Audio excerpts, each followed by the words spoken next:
Morning, everybody. Welcome to Strategy Café.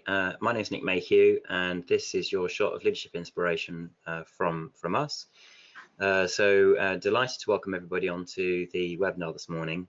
In a minute, we're going to introduce Heather for the leadership interview, and then towards the top of the hour, we have got some time for questions with her, a summary of her presentation, and some information about what's coming next. So if you like this, please share it around with colleagues and what have you, and get everyone to register for the next one. These webcasts are free, and they're also available as podcasts, and we find them really super useful. So keen to get them out there and get everyone listening to them to find them helpful in their own leadership practice. So good morning, Heather. I'm absolutely delighted to welcome you on to Strategy Café, and really interested to be discussing the idea of the threats as a strategic impulse to business schools. But just tell everybody a little bit about you. Yeah, thanks, Nick, and thanks for inviting me. Yeah, I've had an interesting career, which has been one which has evolved rather than being designed. And after I left university, I trained to be a chartered accountant. So my formative years were spent in audit largely, and that kind of does shape you quite a lot. And then I did move into higher education around 25 years ago now, as a lecturer. So I then sort of went on to do the PhD and get into research, and I sort of fell into the shipping industry really through my PhD, because I did a shipping finance PhD. And then really came to leadership in HE fairly late, but I've really enjoyed my previous role as a director of a smaller business school, and now as dean of quite a large faculty of business and law. Really interesting background. I was curious as how does shipping finance risk management sort of lead you to be where you are at the moment? But I think you were saying that it's still relevant, right? You still do that. I still keep the research going. I think, particularly as a leader in an academic institution, you need to maintain your academic credibility. I think leading academics can be quite tricky. I didn't realise it would be so different to being in the corporate world, but I think the academic mindset is slightly different. And it's really important to keep in touch, both with the research area, but also with students, and go into the classroom occasionally and do the odd session. I think you just really need to keep that connection. So I mean, let's just pick up some. So your leadership at the university started with Canterbury, I understand, and I liked your comment that when we were chatting about this, leadership came easily, and you said leadership came easily because you were interested in people, which is a cool comment. But you also talked about finding it quite hard at the start, and having some really important intervention from a coach early on in your career. Tell us a little bit about that. Yes, I think that's right, and I did have an interest in managing and leading, and I do find people fascinating and still do. As a sort of amateur sort of psychologist, it is quite interesting. But I think when I started, one of the things that I found was it's very difficult to build that resilience. Which you do need, I think, in these leadership situations, particularly when you are dealing with people, because you can get involved in some quite awkward situations. And I would say one of the most valuable things that I did was work with a coach, and I think it was about 6 sessions with a coach, and I still think that's probably the most valuable course I've ever done.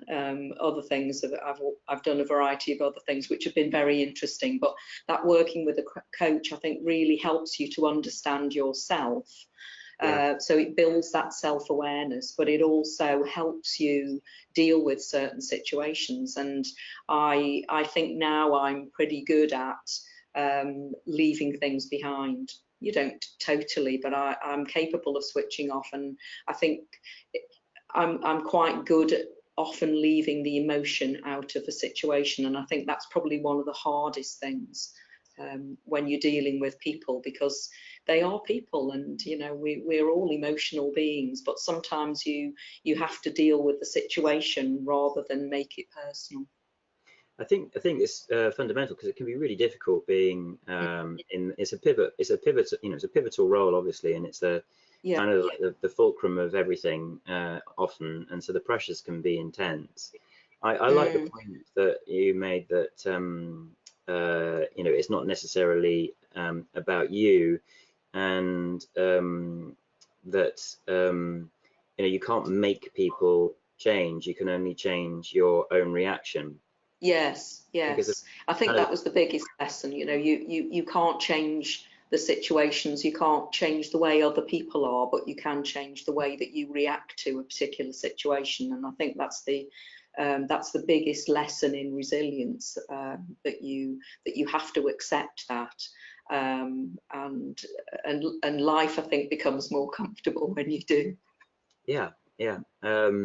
The other thing, we were chatting about this as a client yesterday, Heather, and you know, with some change going on, as you might expect, with a lot of, and you know, some of the comments coming from some of the senior leaders, like, we need to make that person do so and so and so and so. Yes. And I sort of made the point that you can't make him do that. He has to choose to do that. If it's going to work, ultimately, there might be some barriers there, there might be some there, but you know, people just choose, and they choose to stay or they choose to go. You can't make him do it. So you know, let's just change the approach to the conversation here and understand where we're at. It's not about making people to do things, and performance management is not managing people for performance, really. It's that, you know, they are the ones that will perform, and you know, how do we support that is the question we should be asking. And I think it speaks to the same point, which is, you know, it's not really about you. Well, and I think part of it is also trying to understand their point of view. Yeah. You know, that if they're resistant to something, there's a reason for that. You know, any kind of change is difficult for most people. I think we have to accept that, but it's really trying to get to what is the root of the concern. And then sort of try to unpick that. So why are they concerned? And often it's because, you know, they think that the working practice is going to change, their life will change, all of these kind of things. So it's really trying to get to the root of the problem and why people are very concerned. And then really, I think with any kind of change, it's selling the benefits. Yeah. And making sure that they're, you know, understanding what's in it for them is a really key part of it, right? So and I think a lot of it, just sort of thinking about the sector that I'm in, the whole environment is changing so fundamentally that if we don't change as organisations, as universities, as business schools, then, you know, there's an existential threat. So we do have to address these issues. So it's a really good segue into this set of slides, which I believe is where you are now. We've got our pictures right. So I thought it was really fascinating talking about the challenges and threats, you know, the real strategy, the strategic issues that are facing business schools worldwide. Tell us a little bit about that. Yes, it's quite interesting, and I've just come back from an event in Boston, which was actually run by Boston University, where we had deans from business schools from around the world, and we were all discussing various issues that we face as leaders of business schools, and some of them are very regionally focused issues, and some not. So some of the things that we have to address are relevance. We're often, as business schools, criticised because we're not relevant to business, and we do have to think about that in terms of the curriculum that we offer, but also in the research that we do. So there was a lot of discussion about relevance and making sure that we are relevant to business. And I think increasingly we have to collaborate have to collaborate with businesses to make sure that we are relevant. I think the other issue that we were talking about is how we connect with society. There's a lot of discussion now about focus on social responsibility, but also, social conscience. And this is something that really resonates now with a lot of young people. The climate change agenda. We do have to make sure that we are addressing some of these issues and some of these ethical concerns, and that's coming more into. And there's a whole piece around ethical business now that we do have to take on board. I think the other side of it is being open-minded to new ways of thinking. Business schools have been very rooted in a US system, and we've all kind of copied that, and we do have to get more out of the Western bubble and really look particularly East and what's happening there and the types of thinking. So there's a lot out there that we do need to consider. And I think the other one, which is very interesting for me, is what does the delivery model look like? We still do a very traditional, in universities and business schools, very traditional lecture seminar type approach. And I think that really we've just got to break out of that way of thinking in terms of our education. And one phrase I really loved from the seminar this week was, we need micro-addictive engagements. What on earth does that mean? Micro-addictive engagement. Well, I think it's getting to the we're increasingly looking at sort of bite-sized pieces now. I think social media has really made us think in that way, and an engagement is very difficult, I think, with when we're looking at education of students. So the challenge for us is to break it down into sort of smaller chunks that become addictive. I mean, how do you get addicted to your study in the way that you get addicted to social media, to Facebook, to Instagram, to all of these things? So there's a challenge for us to do things in a different way and create these micro addictive engagements. I guess so. I guess you've got to just accept that the world is the way it's become online. Yeah. And the level of horrific distraction that folk are facing is just the environment we now are in.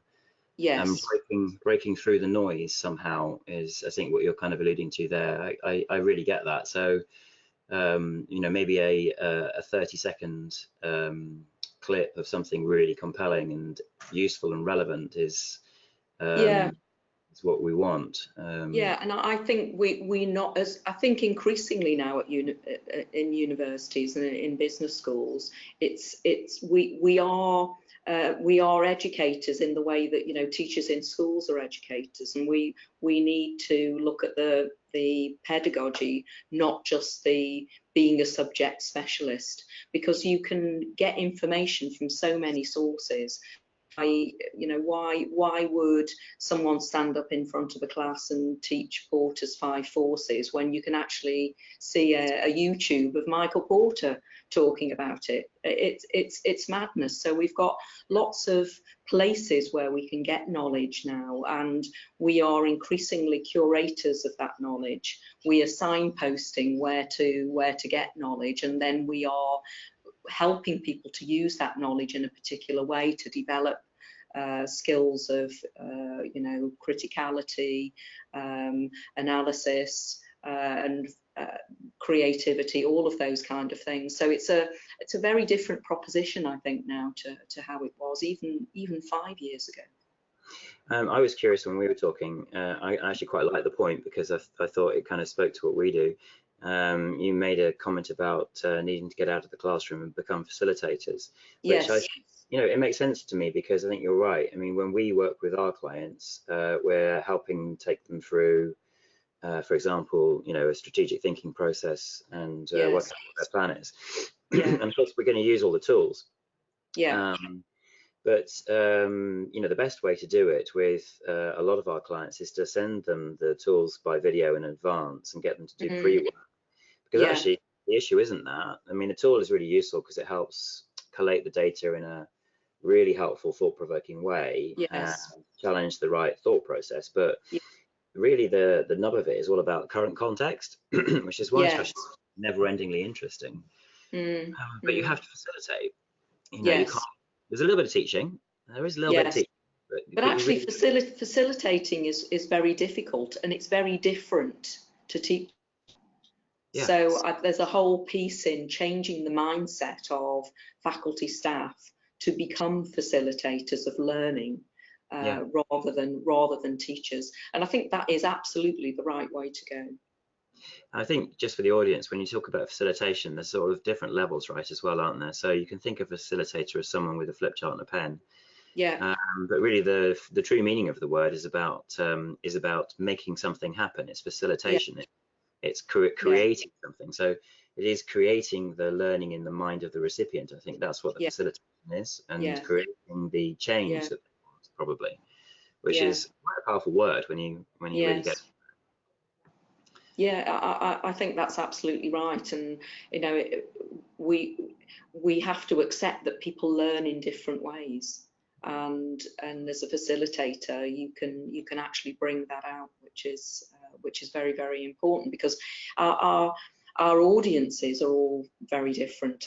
We do have people studying sort of 18 to 21, but we've also got increasingly more and more maturer students. I think this is a model that's going to be increasingly popular as we have to change skill sets, that people will change their career, you know, maybe at 40, at 50, and will need a different type of education in order to build those different skills for, you know, the future that we don't even know about. I'm curious to ask how different it is for an academic who's used to researching and teaching in a classroom or an auditorium type environment to facilitate. How big a leap is that for somebody? It is a big leap, and some people are, you know, are perhaps do it a bit more naturally, and others need a lot of development in that area. And I think we have a responsibility in universities to do that staff development piece, to make sure that that we are helping our staff to develop in this way. I think increasingly, you know, the new generation of faculty staff will be doing that as part of their training. But I think there's a lot of people who are already in those positions that we do need to help in changing to a different mindset. I'm just going to pause and say hi to everybody. So those of you who've joined us a little bit later on, it's Nick Maker here from Alembic Strategy, just interviewing the wonderful Heather McLaughlin from Coventry School. And we've been talking about some of the challenges that face modern business schools, you know, from more consumer-like students, reducing income, questionable relevance of the traditional research business, and the need to completely transform the style of teaching in the sort of modern, distracted, online, short attention span world. Really fascinating stuff. And there was a really good starting point talking about visiting the US business school market. And you may have missed it, but just sort of commenting that that's, in a way, although it's a huge place and it's the root of it all, it's sort of a cultural closed shop. And actually, one of the issues is to welcome the diversity of business practice and thinking, and think more globally out of the US sort of culture, and broaden out. So all really interesting. I kind of want to come back to your leadership and your team. So I think you gave me the stats, it's like 8,000 students and 400 staff or something like that. Is that right? Yeah, we've got about 8,500 students. More than half of those students are from outside of the UK. And we've got around about 450 academic staff. Throw Brexit into the challenge list as well, then, so we can move on quickly from that. Brexit is a challenge, because actually 12% of our students are EU students, Right. and currently they have to get the same deal as the home students. So that will change, and those students will become like the international students, and that's going to be challenging because within continental Europe, education, the cost of education isn't as high as it is in the UK. So one of the ways we're dealing with that is that we are about to open a campus in Poland so that we do have a base in Europe for people who want to stay in Europe, and then the hope is that they will perhaps spend 2 years studying in Poland and then come on here perhaps to do a third year and even a master's. Do you know what? I think that's a really super idea, and you know, the idea, I mean, even if we were just talking about EU migration from or to the UK, the idea of spending some time studying the country that you're planning to go to ready people properly for that before going, and maybe even, you know, qualify them in some way, always struck me as being a sensible kind of idea. So that's a great plan. I'm interested in this, because you've got some, you know, interesting and maybe, you know, challenging phrases at the top. There's ego intelligence, eco intelligence, intuitive intelligence. Now this is, I think, can you talk to me about your team and what you're looking for? Yeah, I think leading now in complex organisations, you need a variety of skills, and I think we can identify different types of intelligence. I think most people understand emotional intelligence, which we could add to that list, which is really understanding people and how they tick and being able to exhibit some empathy. I think ego intelligence is perhaps the sort of the stereotypical leadership trait of being out there in front, being slightly detached from the pack, but articulating that vision and really sort of going for it in that sort of powerful way. I think, though, many organisations, particularly large organisations now, are very complex, and we need to have that eco intelligence. That's an awareness of how the whole system works and fits together, and how we work collaboratively with people both within the organisation and outside of that organisation. We operate a matrix management system, so the professional service part of the business, you know, the HR, the finance, the marketing are sort of line managed by other teams, but we have to work very collaboratively with those parts of the business. So eco intelligence is needed, I think, for that sort of complex matrix management. How do we collaborate? How do we arrive at that shared vision? That's very, very difficult. I think that's probably one of the most difficult. And then intuitive intelligence is partly something that's developed over time in understanding the business and going with feel. And I think you need that when you're bringing in new ideas, because I think a lot of it is a sort of intuitive, a sort of a gut feeling of bringing new things on and how that could potentially work in your particular institution. So it's like after a lot of experience and exposure and having developed, I love the fact that we sort of take emotional intelligence almost as a red, and then take it higher to this idea of self and organization, and then to the higher level of intuition, which is, for me, it's always been about you know, long-term experience. Somehow the way some minds work is to be able to just, you know, somehow sum that up and present really strong intuitive ideas, which sometimes seem to come from nowhere, but they don't. They come from the sort of deep neural network that you have in your memories and your experience. Yeah, and actually having an external focus. And I think, you know, in any business, you need to be very aware of the environment, the wider economic environment, but also what's happening in your sector.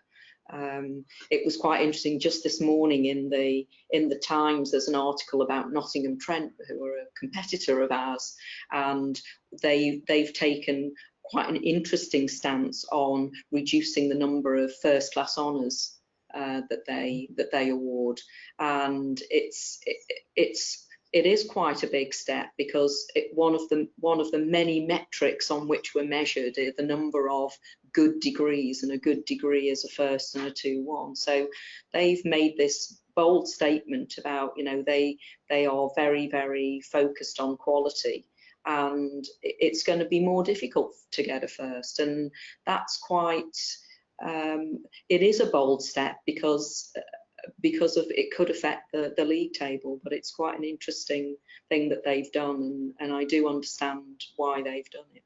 I guess they'll need to stick with that quality statement for a few years to earn the reputational stripes that it will give them in due course. It's going to be a tough 5 years. I agree. I think looking at the way that they've operated, they have very much gone down a quality road and made a big statement about that. And they've done it as well in their business school with their international accreditation. So they've obviously decided on a strategy, and they're going with it. And this is the next step in that journey, and it's going to be an interesting one. Yeah, it's very much the M&S of degrees, isn't it? It's I agree. Yeah, really interesting. So managing a large organization, you know, one of the points in the previous slide was about open communications, which I completely agree. A lot of the time, our clients, what we're trying to do is cut through the sort of emotional baggage, or the ego and eco you know, intelligence issues that haven't been there, to get to the core issues. So you need an organization where there's like really easy, you know, messaging should be easy, and communication needs to be quick and open.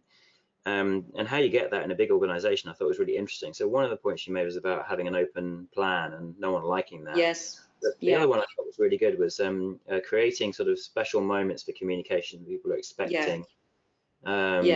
So there's a tradition around that. We've got a kind of degree celebration here, but it's more than that, isn't it? It's about people waiting for the communication. Yes, I think there's any organisation needs lots of different forms of communication, and we need to have top down and bottom up.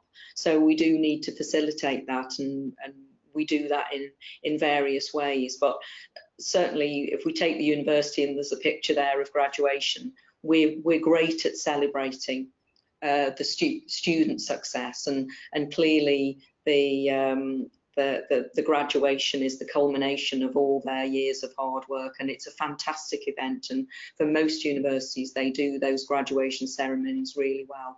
But I think equally we need to help staff to celebrate success and what they've achieved, and certainly what we do in Coventry Business School and the wider faculty is we have events where we showcase what we've done.